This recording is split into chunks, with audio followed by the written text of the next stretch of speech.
warahmatullahi wabarakatuh. Selalu tetap semangat. Salam sejahtera untuk kita semuanya. Gimana kabarmu hari ini? Semoga selalu sehat dan dapat beraktivitas dengan ceria. Amin. Ketemu kembali dengan Pak Awi di Mapel KWU. Setelah minggu yang lalu kita telah membahas jenis dan kriteria bahan makanan nabati dan hewani. Maka untuk kali ini kita langsung akan membahas materi tahapan proses produksi pengolahan telur asin aneka rasa. Nah, menarik bukan? Tahapannya seperti apa? Langsung saja kita ke materi. Serba-serbi telur. Di pembelajaran sebelumnya kemarin kita telah banyak membahas bahwa telur adalah salah satu sumber protein hewani yang memiliki rasa yang lezat, mudah dicerna, dan bergizi tinggi. Telur terdiri dari protein 13%, lemak 12%, serta vitamin dan mineral. Nilai tertinggi telur terdapat pada bagian kuningnya. Kuning telur mengandung asam amino esensial yang dibutuhkan serta mineral seperti besi, fosfor, sedikit kalsium, dan vitamin B kompleks. Sebagai protein 50% dan semua lemak terdapat pada kuning telur. Adapun putih telur yang jumlahnya sekitar 60%, dari seluruh bulatan telur mengandung 5 jenis protein dan sedikit karbohidrat. Kelemahan telur yaitu memiliki sifat mudah rusak, baik kerusakan alami, kimiawi maupun kerusakan akibat serangan mikroorganisme melalui pori-pori telur. Umumnya, telur akan mengalami kerusakan setelah disimpan lebih dari 2 minggu di ruang terbuka. Oleh sebab itu, usaha pengawetan sangat penting untuk mempertahankan kualitas telur. Prinsip pengawetan. Yang pertama, mencegah masuknya bakteri pembusuk ke dalam telur. Yang kedua, mencegah keluarnya air dari dalam telur. Dan yang ketiga, prinsip pengawetan dengan pengasinan adalah menutupi pori-pori kulit telur agar tidak dimasuki mikroba, di samping mencegah air dan gas keluar dari dalam telur. Nah, dari berbagai manfaat telur di atas, maka kemudian timbul ide ataupun peluang usaha untuk membuat telur asin aneka rasa. Kenapa seperti itu? Yang pertama, inovasi baru dalam pembuatan telur asin aneka rasa setidaknya membuka peluang usaha baru yang cukup menjanjikan. Kedua, tujuan pembuatan telur asin aneka rasa adalah untuk menambah variasi baru produk telur asin yang sudah ada. Yang ketiga, faktor pendukung lain usaha ini adalah rasa bosan pada anak-anak kita jika makan telur asin yang rasanya original. Peluang usaha yang kedua yaitu kenapa telur asin aneka rasa lebih mahal? Ya karena telur asin aneka rasa hanya bisa dijumpai di sentra-sentra telur asin atau pembuatan telur asin tertentu. Yang kedua, proses pembuatan yang sedikit rumit juga menjadi salah satu penyebab mengapa harga telur asin aneka rasa lebih tinggi. Tiga, daya tahan telur aneka rasa yang relatif pendek. Dan yang terakhir, harapan dari pembuatan telur asin aneka rasa ini adalah mampu menaikkan omset penjualan dan potensi pasar hingga pendapatan para peternak maupun masyarakat meningkat. Bahan dan alat yang digunakan untuk membuat telur asin. Bahan yang pertama, telur bebek segar antara 10-30 butir. Yang kedua, abu gosok atau batu bata merah. Yang ketiga, garam dapur. Yang keempat, air secukupnya. Alat yang pertama, ember plastik. Yang kedua, kuali tanah atau panci. Yang ketiga, kompor atau alat pemanas. Yang keempat, alat pengaduk. Yang kelima, toples atau alat penyimpanan telur. Dari inovasi baru pembuatan telur asin melahirkan bermacam-macam jenis telur asin. Yang pertama, telur asin dengan larutan garam. Yang kedua, telur asin dengan batu bata merah, telur asin dengan abu, telur asin dengan abu dan bumbu, telur asin rasa dengan penyuntikan. Mari kita lihat bersama-sama bagaimana cara pembuatan masing-masing telur asin tersebut. Telur asin larutan garam jenuh, waktunya 3-4 minggu.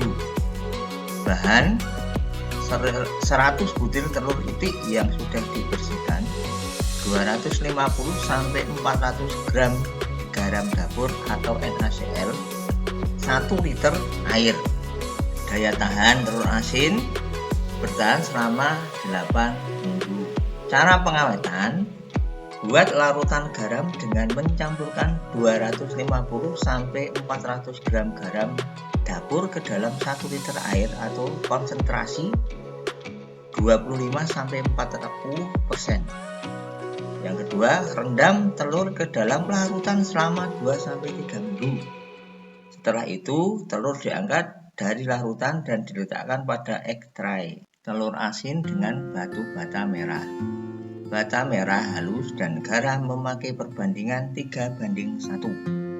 Bahan: 100 butir telur itik yang sudah dibersihkan, 6 kg batu bata merah halus, 2 kg garam dapur atau NaCl, 2,5 liter air, 5 sendok teh sendawa. Cara membuat: 1. Bata merah halus, garam, sendawa, dan air dicampur dalam satu tempat secara merata sehingga merupakan adonan yang berupa bubur. 2. Siapkan bata merah halus kering di atas nyiru. 3. Celupkan telur ke dalam adonan atau bungkus telur dengan adonan sehingga seluruh permukaan telur terbungkus oleh adonan. Kemudian setelah dibungkus, adonan diletakkan di atas nyiru yang berisi bata merah kering sambil diguling-gulingkan sehingga telur terbungkus oleh bata merah harus kering. Yang selanjutnya, atur telur di suatu tempat untuk disimpan selama 7-10 hari atau lebih lama lagi tergantung tingkat keasinan yang diinginkan. Selanjutnya, adonan yang melekat pada kulit telur dikupas atau dibersihkan dan telur dicuci sampai bersih. Kemudian direbus dan siap untuk dikonsumsi. Terakhir, bahan adonan yang telah dikupas dapat dipergunakan lagi sebagai adonan baru dengan menambah air secukupnya dan garam sebanyak 20%. Telur asin dengan abu halus dan garam memakai perbandingan 4:1. Bahan: 100 butir telur itik yang sudah dibersihkan, 4 kg abu, 1 kg garam dapur, 2 liter air, 5 sendok teh sendawa. Cara membuat: abu, garam, air, sendawa dicampur dalam satu wadah hingga merata dan merupakan adonan berupa bubur. 2. Siapkan abu kering di atas nyiru. 3. Celupkan telur ke dalam adonan sehingga seluruh permukaan telur terbungkus adonan atau dikepeli. Kemudian letakkan di atas nyiru yang berisi abu kering sambil diguling-gulingkan sehingga telur terbungkus oleh abu kering. Selanjutnya, atur telur di satu tempat untuk disimpan selama proses pengasinan dan setelah disimpan selama 12-15 hari, telur sudah menjadi telur asin. Selanjutnya, adonan yang melekat pada telur dikupas dan telur dicuci sampai bersih, kemudian rebus dan siap untuk dikonsumsi. Yang terakhir, bahan adonan yang sudah dikupas dapat dipergunakan lagi sebagai adonan baru dengan menambah air secukupnya dan garam sebanyak 20%. Inovasi selanjutnya adalah telur asin dengan abu dan bumbu atau orang sering menyebut telur bekasem. Cara membuatnya: yang pertama, pada prinsipnya sama dengan membuat telur asin, di mana proses pembuatannya dapat dilakukan sebagai berikut. Pilihlah telur itik segar yang kulitnya tidak retak dan sudah dibersihkan. 2. Buat adonan A yang terdiri dari abu dapur 6 kg, 2 kg abu daun pinang atau abu padi. Kemudian kedua bahan tersebut dicampur merata. Yang selanjutnya, buat adonan B yang terdiri dari 1. 0,1 kg bawang merah, 2.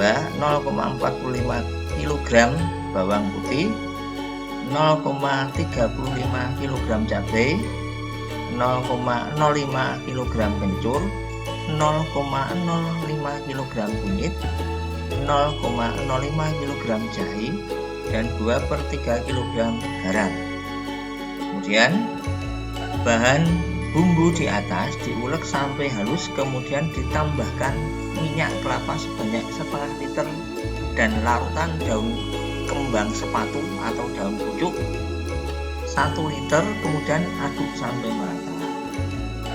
Kemudian buat adonan C yang merupakan campuran adonan antara adonan A dan adonan B yang diaduk sehingga merata.